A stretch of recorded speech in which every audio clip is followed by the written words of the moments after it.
मारहाण झाल्याचं आपण बघितलेलं होतं, मात्र आता त्याच्यावर सुतळी बॉम्ब फेकण्यात आलेले आहेत. त्यामुळे पुन्हा एकदा ओंकार हत्ती या सगळ्या प्रकरणामुळे चर्चेत आलेला आहे.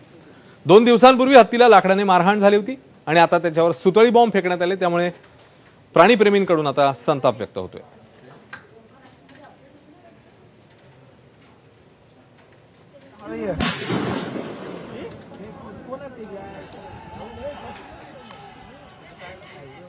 आता बातमी येते मध्य प्रदेशमधनं. मध्य प्रदेशमध्ये 2 वाघांमध्ये चांगली झुंपलेली आहे. त्यांचा हा व्हिडिओ, त्यांच्या झुंजीचा हा व्हिडिओ आता चांगलाच व्हायरल होतोय. सोशल मीडियावर या व्हिडिओची जोरदार चर्चा बघायला मिळते.